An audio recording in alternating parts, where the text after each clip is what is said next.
Good morning, everyone, and happy Tuesday. This week is Raw Feeders Week, and for those who follow this channel, you know how much I love raw food and people who feed their pets raw food. Since going vegan, I do wish there was an alternative, but at least I'm not contributing to that. So there's a lot of misconceptions about raw food, and I have an entire presentation on it that I do at businesses and local places. So if you do want more information, I would suggest coming to that because there's a lot more information that I'm going to cover here. Hello. And this is kind of some of the important facts that you should know, just in case you're on the fence about it, or if you're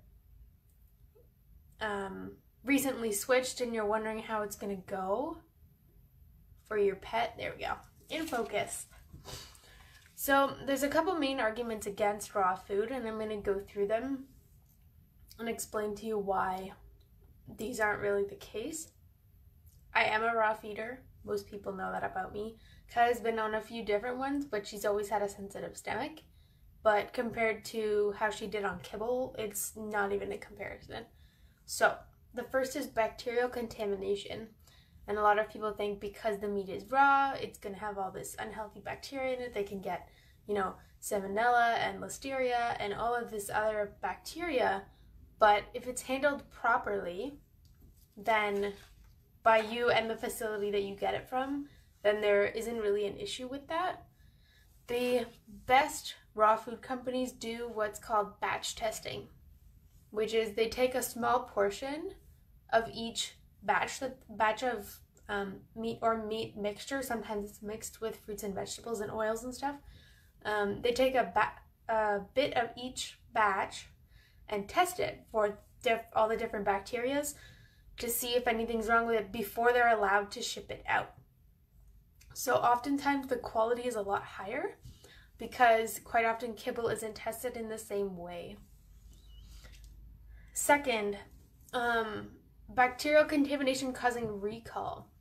It's actually way more common in dry food and canned food, quite often because they're left to sit on the shelf for a lot longer. And sometimes, I've had this happen actually with a bag of kibble that I had. It's great that the bags are supposed to last, a month or two, but once you open the bag, unless it's in a completely sealed container, and sometimes even in that case, once the air gets in or moisture gets in, the bottom of the bag of kibble starts to get moldy. And I have seen dogs get sick because of this.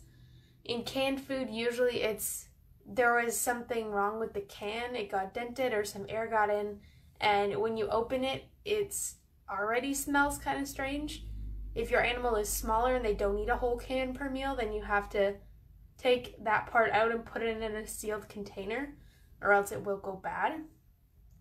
But recalls are much more common in those foods because they are left to sit out longer.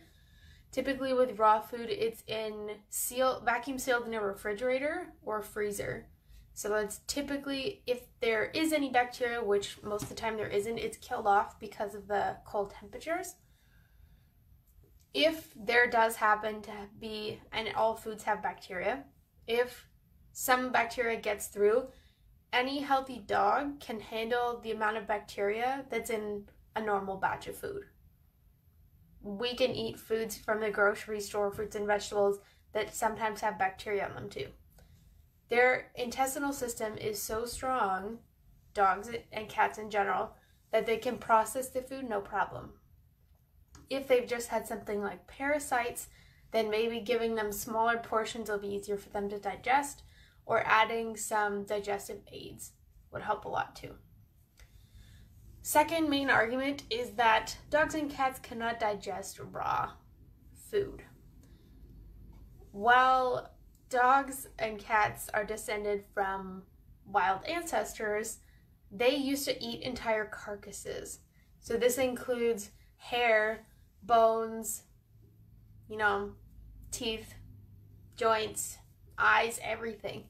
So if you're worried that your dog or cat can't digest the raw meat mixture, it's highly unlikely that they won't be able to digest it. The only time I would be concerned is if the animal's really, really old or sick. Transitioning them at the time where they're already weak is not a good idea. Transitioning them when they're healthy is the best option. Many times, if the intestinal system is weak, so if they have something like IBD or they've been vomiting recently, you want to fix that first before you transition them, because it makes it a more positive experience for them emotionally, but physically their body will be able to handle it better. Third, it's not nutritionally balanced because it's all meat. Raw diets are not all meat. And most people who feed their pets raw know this, but in case you were wondering, in dogs it's supposed to be 75 to 25. So 75% meat, and this includes offal, which is the organs and things like that, bone, tissue, all of that. The 25% is supposed to be fruits, vegetables, antioxidants, fiber, all of that stuff. So it's not that they're getting, like a steak and say, okay, there's your dinner. It's making sure they have all the necessary vitamins and minerals in the food. Most pet food companies sell a basic model, which is just the meat, and then you can add what they need to it, which if your dog has a lot of medications or specific needs, like if they have arthritis or something, it's better to start with the base one and add what they need. But if your pet is healthy, you can go with the mixed one because it has all those necessary things in it. So for example, Kaya's food already has, blueberries, kale, all these other fruits and vegetables mixed in, and it means I don't have to add those every time. I still add omega-3s and some digestive aids if she has upsets. She's still adjusting. I switched her about a month ago to her new one. Her digestion has been quite rough for the last, before I switched it, but it's doing a lot better now. So hopefully this is the last time I'll have to switch it. Cats are 88% meat, offal, bones, organs, tissue, that kind of stuff, and 12% fruits and vegetables. Cats are not supposed to digest a lot of fruits, vegetables, and grains just because they are obligate carnivores. Their body is designed to eat meat in the same way that dogs' bodies are, because they do have the canine teeth and their mouth is designed and their intestinal system is designed to eat meat.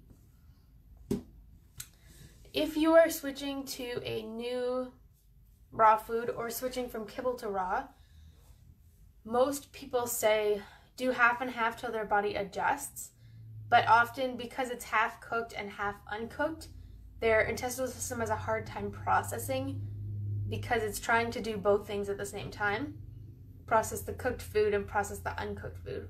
So my suggestion is take them off the kibble, and I'm not a vet, so don't take this for the final opinion when you make up your mind, but what I did with Kaya, I took her off the kibble and I gave her half a meal of the raw, and I gave her 4 small ones until her body got used to it, and then I switched her to 2, breakfast and dinner.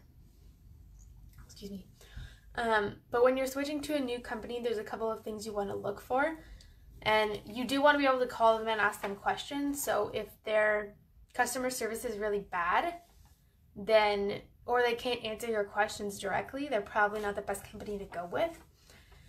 But what you want is locally sourced meat, because the further it has to travel, not only the older it is and the more likely it could get contaminated, but the longer it's been sitting out. So, there's also pollutants and things like that if it's in a truck or something like that to get to where you're picking it up from, then it also has a bigger impact on the environment the further it has to travel.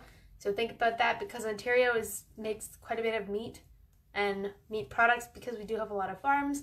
So if you are going raw, try to go locally sourced instead of many of the big raw food companies from the States, because the local raw food companies will do a lot better if we support them rather than supporting the big ones from the States.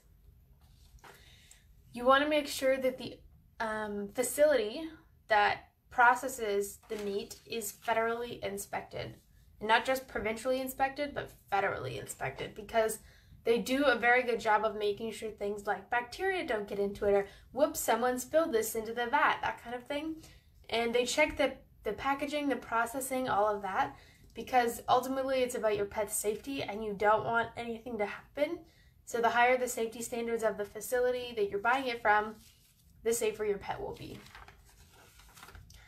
And some results, if you haven't seen Dog Cancer Series by Dr. Karen Becker and Rodney Habib, I highly suggest it. They talk a lot about raw food. They interviewed some of the world's top pet nutritionists and scientists, so I highly suggest watching it. These are some of the highlights from the studies, but again, if you want more information about raw pet food, I do have a 2-hour presentation on it. So if you have somewhere that you want to go see it, I can set it up to come there and do it for you. So they tested a lot of before and after. So they had the dog on kibble. They did a bunch of tests on them, looking for genetic markers, measures of inflammation in the body, and then they switched them to raw. And then, of course, they had the opposite, raw to kibble, and then the two controls, kibble to kibble and raw to raw, just to test the difference. What they noticed is in the kibble to raw group, there was actually a decrease in inflammation, and this is measured by homocysteine in the study that they did. There's a decrease in inflammation, and usually inflammation leads up to disease, so most diseases in the body don't happen if there isn't any inflammation, because that's a sign that the immune system is responding to it. They also noticed a decrease in genetic disease markers, meaning that not only are the dogs healthier on the outside, but the physical structure of their genes has improved because of the food that they're eating, which is pretty crazy.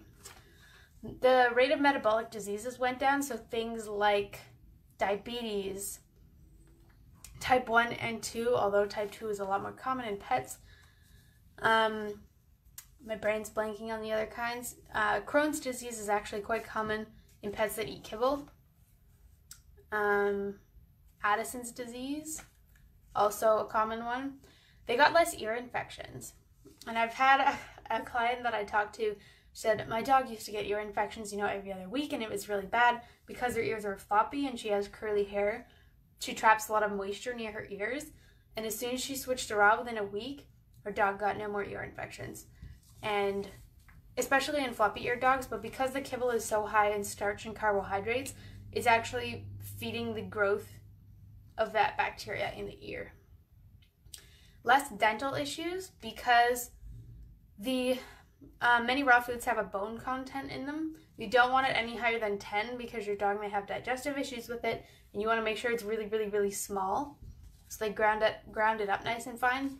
But it actually helps prevent dental issues, because the raw chewing and grinding of the meat actually cleans their teeth and kills the bacteria around their gum line, while eating kibble and starch is basically like eating McDonald's French fries and then not brushing your teeth, because all the salt and the sugar just sits there. Lower rates of obesity, cancer, and skin issues. Obesity shouldn't be surprising, because if you switch from eating fast food to healthy food, your body will adjust accordingly. Skin issues, because starch and carbohydrates lead to a weakened immune system, which often presents as skin issues because the body's trying to expel all that extra salt and sugar. They also reported higher rates of energy, which, especially in lethargic dogs, that's a really good sign. Some people don't want that in their puppies because they're already hyper enough and you don't want all that extra energy. But the earlier you start them, the longer their health benefits will last. Kai only has to go to the vet once a year for her titer test, unless she has a digestive upset or something, and I give her something for her parasites. If she gets them, she really doesn't go to the vet, and that often saves a lot of money, which I can put towards her food. The animals are more hydrated. Obviously, wet food has more moisture in it than dry food. So raw food, typically, you'll notice that your animal's coat is healthier, their skin is not as dry and flaky, but all of these things are because there's more moisture in their diet. And digestion was the last one, because again, it's like digesting McDonald's French fries every day for your whole life, and then all of a sudden switching to, salads and, healthy proteins and all of that kind of stuff. But those are some of the key points for raw feeders. I know a lot of raw feeders, and I know a lot of people who have transitioned, and I haven't seen any bad results so far of people who have switched over. But if you have questions about raw food or you want to talk about it some more, feel free to send me a message. I do, again, have a presentation, which I'm hoping to do sometime soon. I just have to find a place, time, and set it all up. But I'm still in between Reiki 1 and 2 right now because I'm teaching again in a couple of weeks, so trying to focus on that for now. I hope you have a fabulous rest of your week, and next week we're going to talk about reactivity, and I'm really excited about it. So I hope you tune in because I have opinions about reactivity, leash reactivity, and things like that. Enjoy the rest of your week. I will see you next week.